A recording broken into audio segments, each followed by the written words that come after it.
porque é assim que o Senhor deseja que o nosso coração esteja totalmente voltado a Ti, pois é o que o Senhor merece, toda honra, toda glória.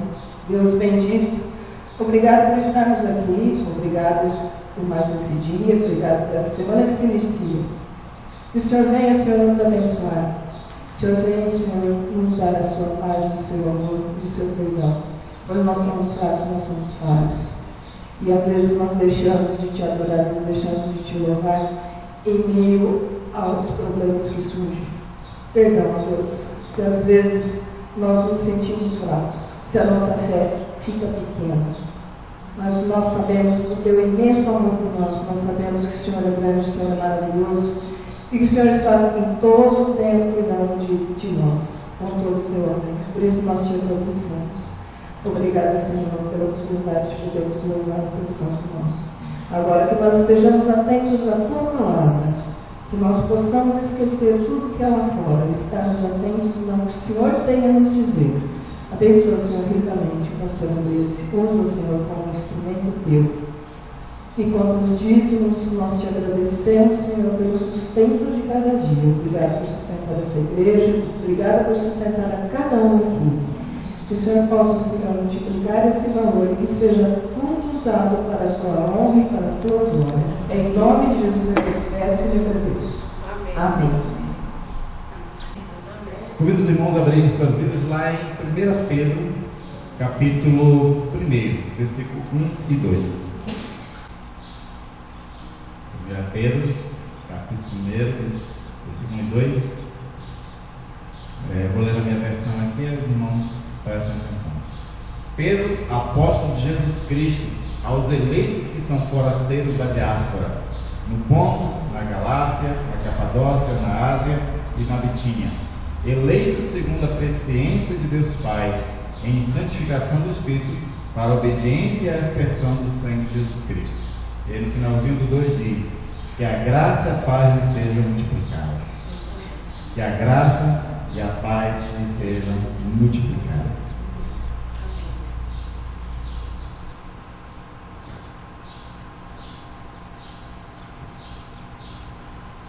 Essa carta de Pedro é uma carta muito interessante para nós analisarmos e refletirmos sobre o cuidado de Deus, sobre a provisão de Deus, sobre o amor de Deus para com aqueles a quem Ele elege, no meio de tantas lutas e tribulações, principalmente nessa época que Pedro está escrevendo essa carta.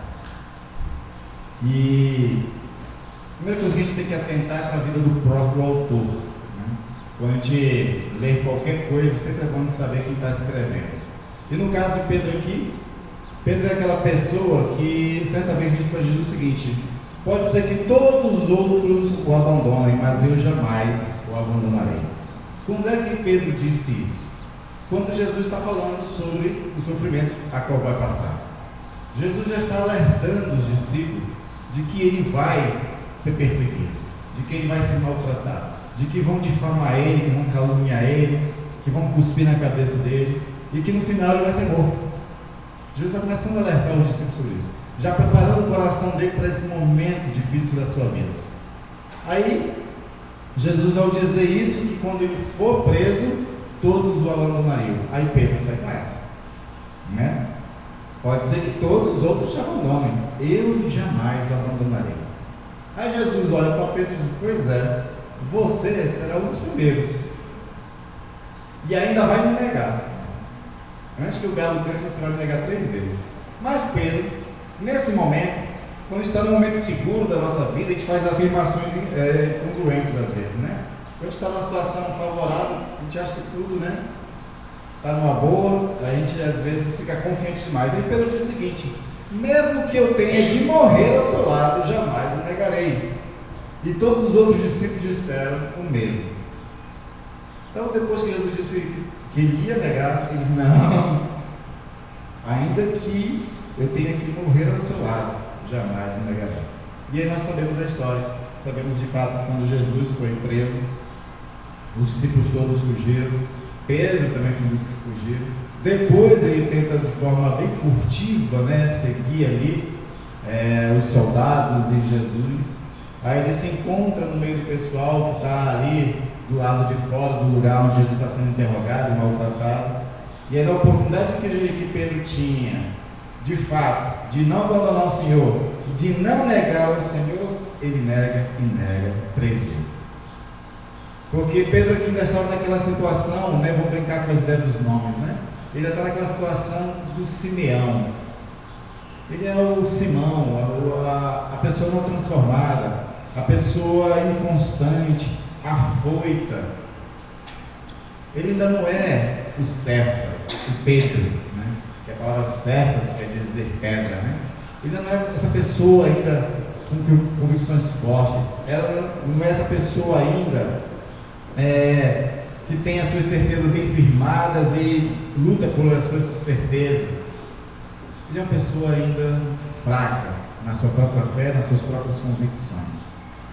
E aí então ele nega Jesus, Jesus passa por todo aquele sofrimento, Jesus ressuscita depois, e aí vai chamar esse Pedro, vai conversar com esse Pedro que o negou. E nesse confronto, o que Jesus espera que Pedro faça é amar Jesus de forma verdadeira, um amor que não negaria mais, um amor que não abandonaria mais, um amor que levaria as últimas consequências da sua missão. E com esse confronto, aí sim o Simão deixa de ser o Simão e passa a ser conhecido como Pedro, uma pessoa mais firme, mais sólida, mais verdadeira. Quando Pedro foi preso por pregar o Evangelho, ele foi açoitado e aí foi interrogado, dizendo assim: nega-se Jesus, para de pregar o Evangelho. Começaram a colocar um monte de imposições para ele, e ele disse: antes importa obedecer a Deus do que a vós outros. Agora, mesmo sendo açoitado, mesmo sendo preso, mesmo sendo ameaçado de morte, agora ele é Pedro, agora ele é Cefas. E agora ele tem a autoridade para poder também animar a igreja, para também fortalecer a igreja, para também dizer a essa igreja: não abandonem o Senhor, não neguem ao Senhor. Agora Pedro está nessa condição de poder ser uma autoridade, de ter a experiência para poder ser confortador dos seus irmãos perseguidos. Agora ele está nessa situação. Então esta carta, desde o primeiro capítulo, nos mostra, né, de que a nossa vida aqui, apesar dos problemas, apesar dos desafios, apesar das perseguições, a gente não pode viver ela voltado para os planos deste mundo,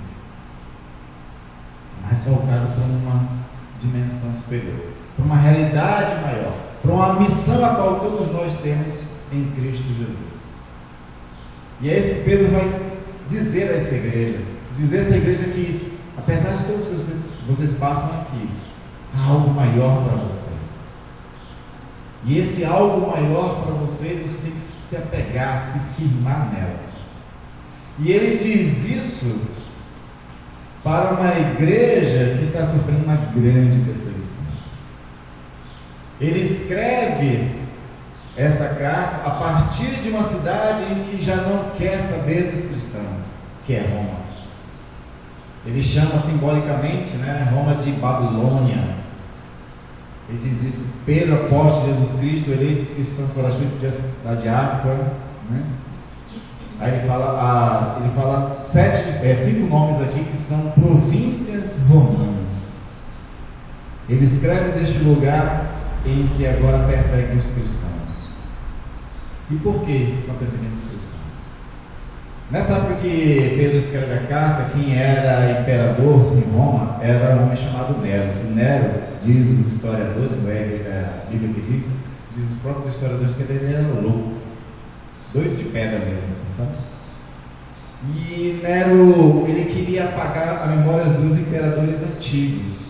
Uma forma de apagar a memória dos imperadores antigos é quebrando suas estátuas, seus monumentos, qualquer coisa que lembrasse governadores, né, imperadores anteriores. Então ele resolve queimar Roma, né, porque Roma representava ali o grande império César, né, de César, Augusto César.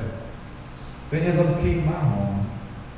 Só que para não atrair todo o ódio dos romanos para si, o que ele faz? Ele bota a culpa em alguém, né, levando um bode expiatório. E ele escolheu justamente os cristãos.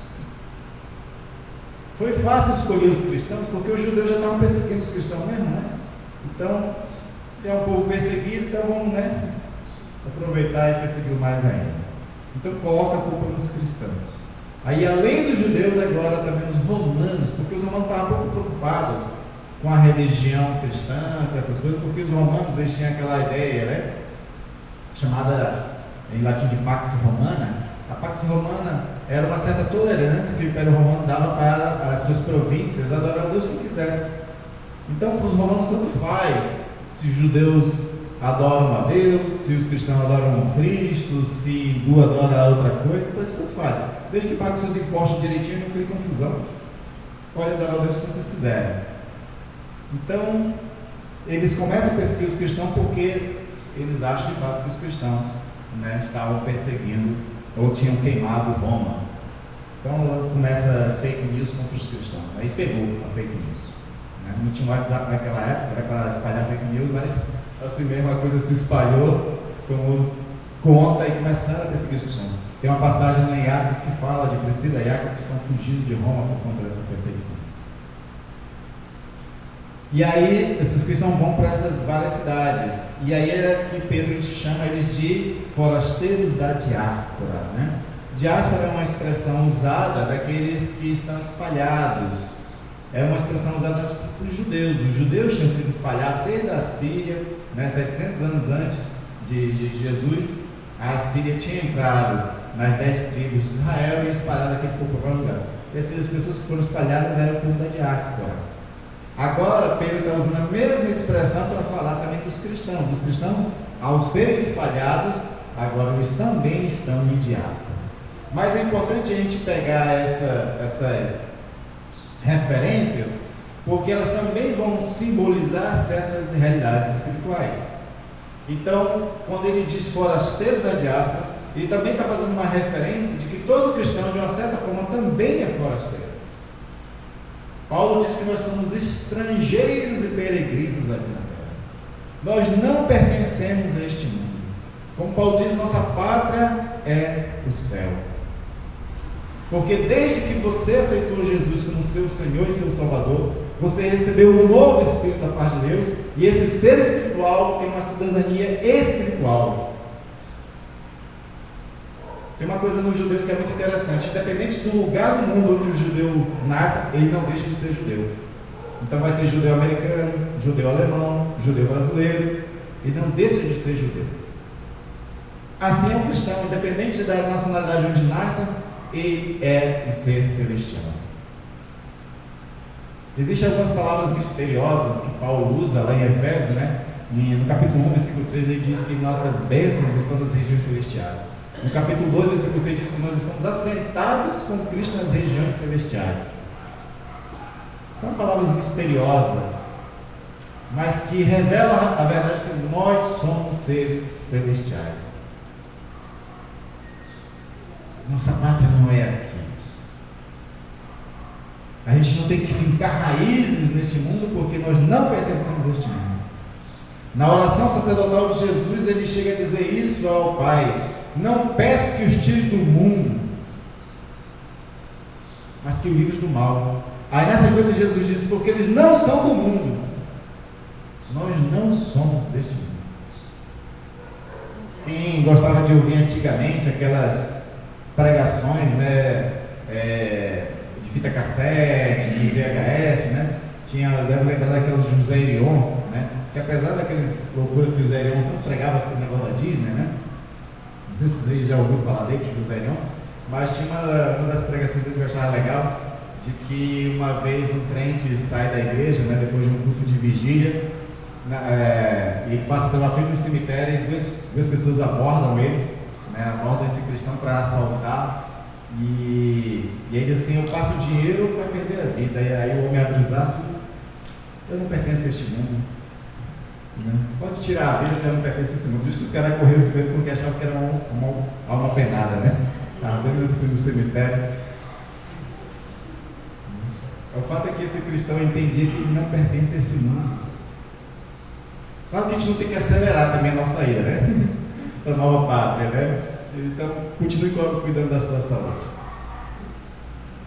Mas nós somos desse mundo, nós somos forasteiros, nós somos dessa diáspora, nós somos peregrinos neste mundo. E o que verdade, né? O que quer dizer essa verdade para nós? Quer dizer que, ao sermos estrangeiros e peregrinos, nós devemos ter uma mentalidade, um tipo de vida baseado naquilo que nós realmente somos, como seres celestiais. A nossa mentalidade tem que ser do reino de Deus. Nós não temos que viver como as pessoas do mundo vivem.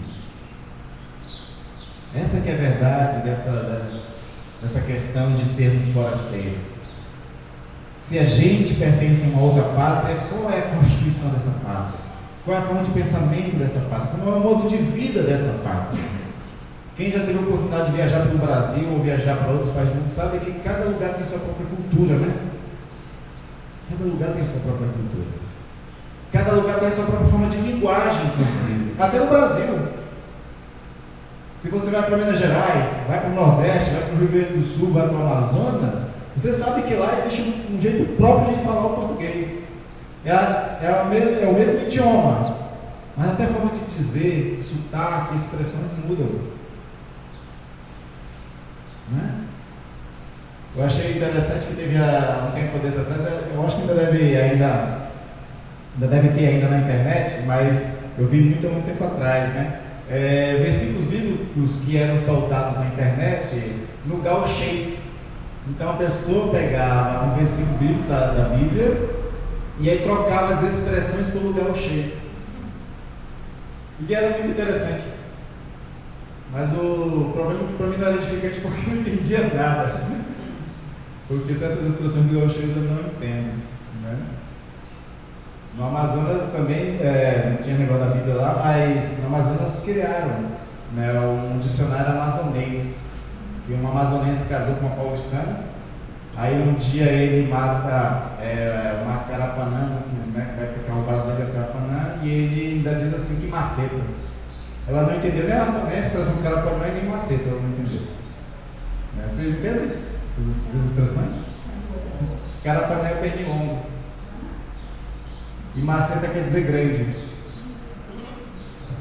Uma coisa é maceta porque ela é grande. Né? Então, aí, por conta da esposa, que era mostrando, ele teve a ideia de fazer um dicionário amazonense. Mas eu estou contando esses exemplos, né, de que até dentro do próprio país, essas coisas acontecem, essas diferenças de cultura, para trazer a ideia de que o reino de Deus, ao qual nós realmente pertencemos, também tem sua própria cultura, também tem sua própria linguagem, também tem sua própria forma de pensar. E nós temos que estar familiarizados com isso e viver baseado nessa realidade. Eu sempre disse isso para vocês, eu espero que esteja inculcado na cabeça de todo mundo, de que a constituição do reino de Deus está resumida no Sermão da Montanha. Você quer saber qual é a constituição do reino de Deus? Leia o Sermão da Montanha. Lá diz, né, como é que deve ser o cidadão do reino de Deus. Lá diz. Se a nossa mentalidade não está ainda afinada com o Sermão da Montanha, precisa ficar. Se a gente não vive segundo o Sermão da Montanha, precisamos viver. Porque senão acontece a gente chama de enculturação, né? Senão acontece de a gente ficar muito enculturado com este mundo e aculturado, ou seja, sem cultura relacionada ao reino. Então, quando uma pessoa muda para um outro país, vai morar lá, é natural que ele faça esse processo de enculturação, né? De que ele se adapte à cultura lá, porque senão também ele vai ser rechaçado, né? A outra cultura, né? É que nem os chineses que vêm, né, para o Brasil e querem viver como chinês, como ainda é normal os chineses, e cria uma confusão, né? Não sei quem já foi na 25 de março aqui, né, e ficou chateado com o atendimento dos chineses. Né? Não é que eles são ignorantes, arrogantes, brutos, não é, porque é o jeito deles. E lá para a banda da China, eles não se incomodam com essa forma deles tratarem os outros, mas a gente se incomoda, porque o brasileiro tem uma forma diferente, é mais acalorado, mais afetuoso, né, o brasileiro. O brasileiro, quando ele é maltratado no atendimento, ele nunca mais volta no lugar.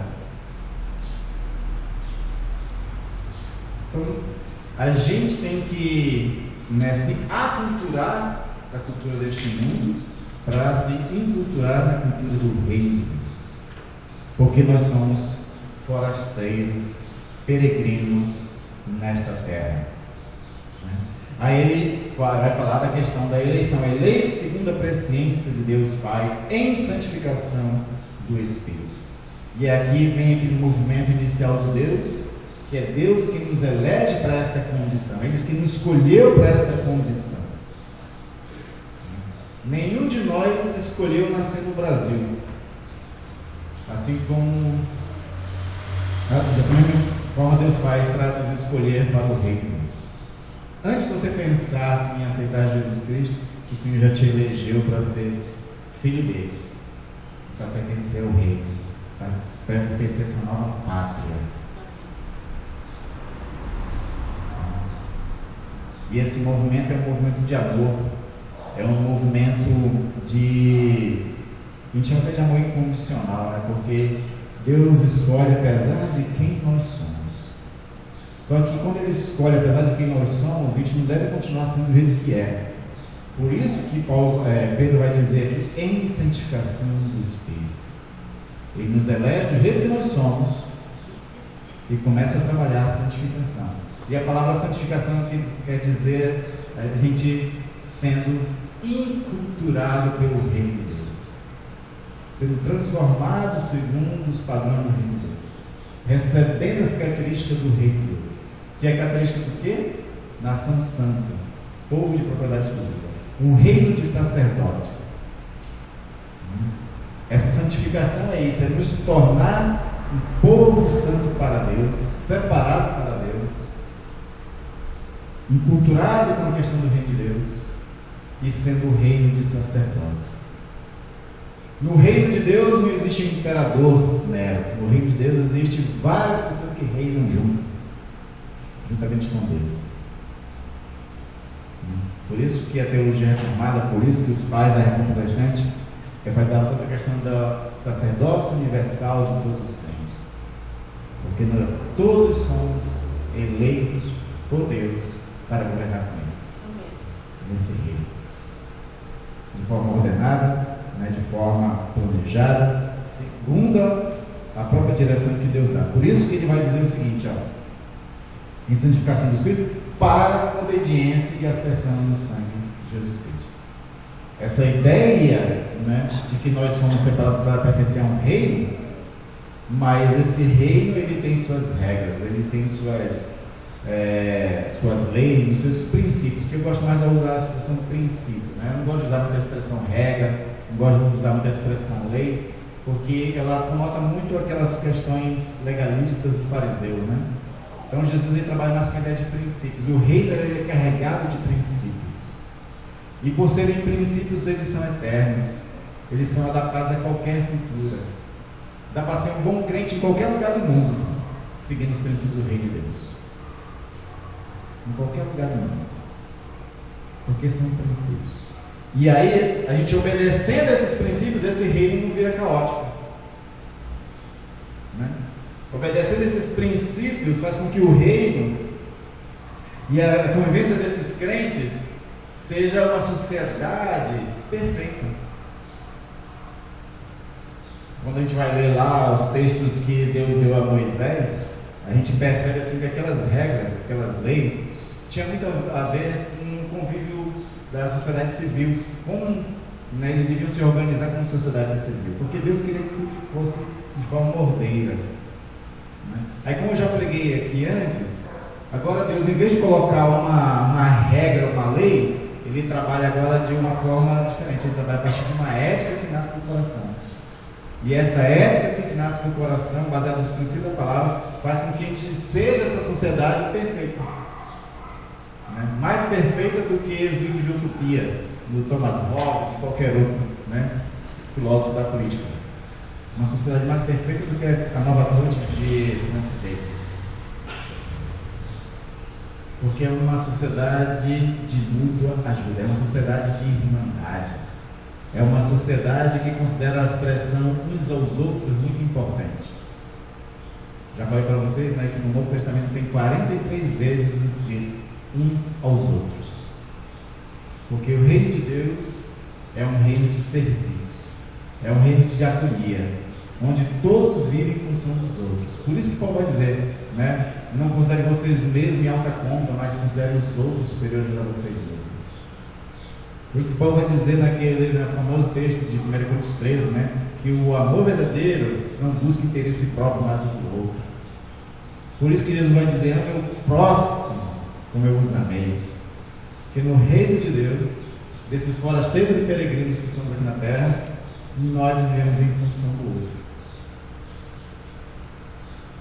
E para conseguir viver em função do outro, tem que assimilar o reino de Deus, tem que assimilar o amor, tem que assimilar a ética da boa convivência. No livro que eu escrevi, eu trabalho um capítulo onde eu falo sobre essa questão da pequena ética, né? A expressão pequena ética no português se chama etiqueta. A gente convencionou usar a expressão etiqueta para alguns modos à mesa, né? De como usar os talheres, aquela coisa, né? Para parecer educado num restaurante, né? Criança não ficar gritando no shopping, né? A gente convencionou chamar etiqueta disso, mas a etiqueta são os bons modos de convivência uns para com os outros. Por isso que é chamado de pequena ética, porque tem a ética, que é o convívio todo em uma sociedade, e tem a pequena ética, que é a nossa convivência uns com os outros, como a gente se relaciona uns com os outros. E a gente só consegue viver essa pequena ética, a etiqueta, do jeito que o Senhor espera, se a gente obedecer seus princípios. Por isso que aqui Pedro vai dizer, né, em obediência ao Senhor Jesus Cristo. Em obediência ao Jesus Cristo, porque nós fomos lavados pelo sangue dele. E uma vez lavados pelo sangue dele, a nossa forma de vida agora deve se submeter a ele. Porque o lavar pelo sangue de Jesus é a mesma coisa que Paulo chama de ser comprado pelo sangue de Jesus. Nós não pertencemos a nós mesmos. Aí, ligando essa ideia de forasteiros aqui na terra, né, Paulo vai dizer também que ele usa a expressão do militarismo, né? Nenhum militar, nenhum soldado se embaralha ou se atrapalha com as coisas da vida, a não ser para aquele que o arregimentou. Ou seja, o soldado ele deve ter total obediência para o seu superior. Aí se está usando a expressão para que nós também não devemos gastar nosso tempo com muitas outras coisas, mas principalmente em obediência àquele que nos arregimentou, que foi Jesus Cristo. Nos comprou com seu sangue. Pertencemos a Ele. E por pertencer a Ele, obedeçamos a Ele. E sabemos que obedecer a Jesus Cristo é carregar um fardo leve, é carregar um fardo suave, né? Porque nós temos o propósito do Espírito Santo para a obediência por fé. E aí, Pedro termina essa passagem usando essa expressão maravilhosa, que a graça e a paz sejam multiplicadas. Esse povo, agora está escrevendo, é um povo que está sendo perseguido por Nero, pelos romanos, pelos judeus. É um povo que está passando por dificuldade. Porque essa perseguição não envolvia só morte.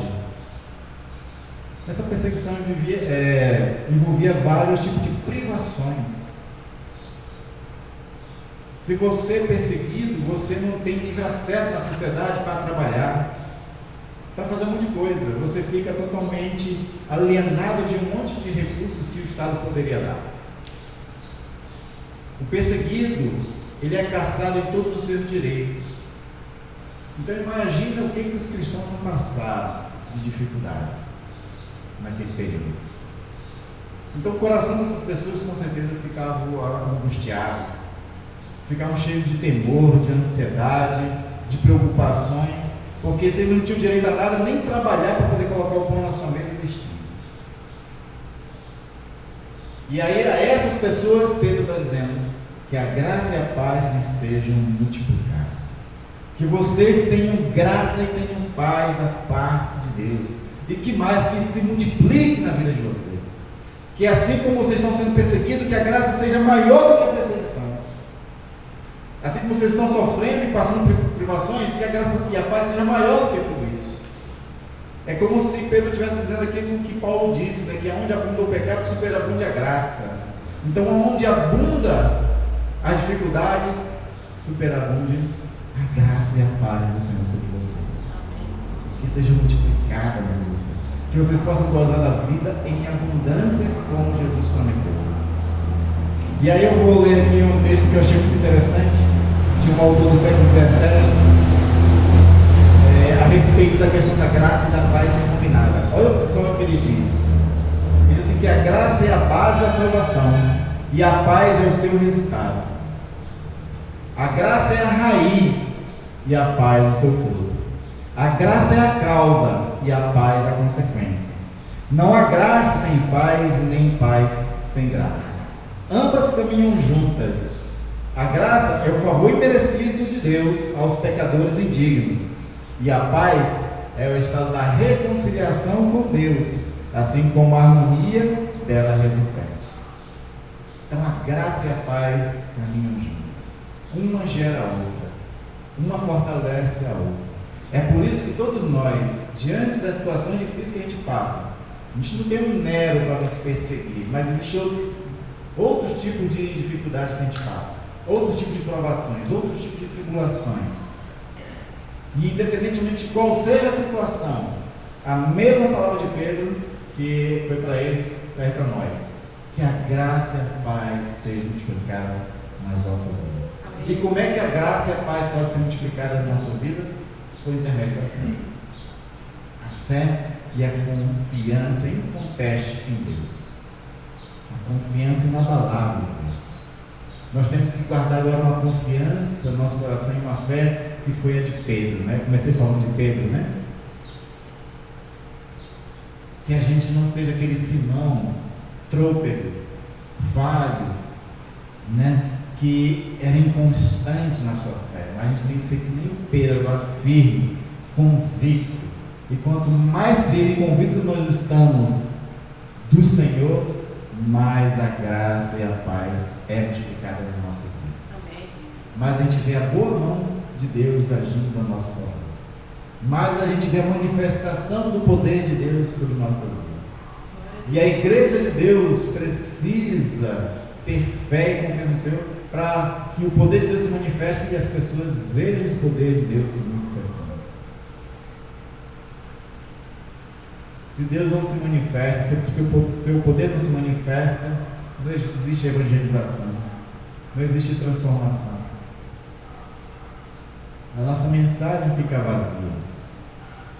Então nós precisamos fortalecer a nossa fé, a nossa confiança no Senhor, para que a graça e a paz nos seja multiplicada, a gente viva de tal forma que as pessoas olhem para nós e vejam uma graça, vejam uma paz que o mundo não pode dar, que coisa nenhuma pode oferecer para nós, e assim elas poderem dizer: também quero participar disso aí que esses crentes têm. Os crentes precisam resgatar um tipo de fé, um tipo de vida que gere nas outras pessoas interesse e não repulsa. Porque o cristianismo hoje está virando mais repulsa as pessoas do que atraindo, né?